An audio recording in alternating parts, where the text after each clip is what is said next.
When you buy an Avid S6L, you get a basic pack. When you buy the Pro Pack, that includes a couple of extra elements. You get quite an extensive Pro Pack of plugins, which is very affordable within the range, which I've mentioned a couple of times now in these sessions where I've been using them for my mastering. If I go there quickly, I'll show you, for example, I've got that on my left and right. I'm going to do that there so you could see it. That's a little Pro plugin. It's a limiter that's got loudness control in and everything, so you can see I can actually scroll that up so it looks a bit better. There we go. You can see my loudness while I'm talking, and every time I'm keeping quiet, it's dropping down. You can see the range that I'm operating within. It gives you a nice little feedback. You can see me ranging at about an LU of 16 with the integrated of 28. Now, obviously, I'm not feeding an actual broadcast chain. I'm feeding it into Zoom, which is going into a sound card, which has got different volume on it, so steps are a little bit interrupted. I'm more concerned about the range that I'm working in. And obviously, when it's just spoken word, it's quite difficult to get an accurate read over that over a short period of time. But it's a nice plugin that comes with the console.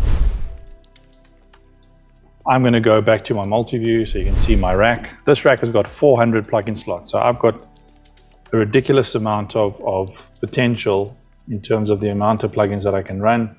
I've only got a few that I've put in now to show you guys, and I've put them on the right-hand side. So I'm going to go there and I'm going to start, for example, with one of my McDSPs.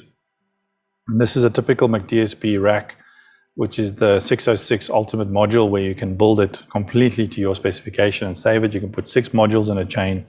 This particular one is a vocal chain that I used on the voice. If I'm not mistaken, which preset did I load on here? So I've got my list of presets, so that's what I had on Lyra, for example. So on Lyra's vocal, I had that going. I did my compression and a little bit of mastering on the live vocal with a bit of EQ, and then some sweetness added at the end. But it really worked well. I found that it worked well. Obviously, in the voice, your lead vocals are your main sort of focus point. So you want to make sure you got to use that. I know I spoke the other day about using onboarded processing, and I do that a lot. If I'm running, for example, at the voice, I was running about 86 live feeds. Of that 86, when I say live channels, voices, stems, whatever you want to call it, of those 86, I think I had plugins on less than 16. There we go. You can see, so those of you that used to working with Wave and Wave servers, you recognize that. We've got our Waves device and we've got our server running on our Wave 1 server. And then we've installed what they call a Wave shell. A Wave shell is one of the S6L plugin installers, which gives you the Wave shell that now runs the multi-rack, for example. So I'm going to hide that quickly and go back to my plugin rack. So what you see there is running off the Wave shell, and it pre-installs all the Waves plugins, which is actually quite nice. So if I go here and I want to go to select my plugin list, you guys can see that list there.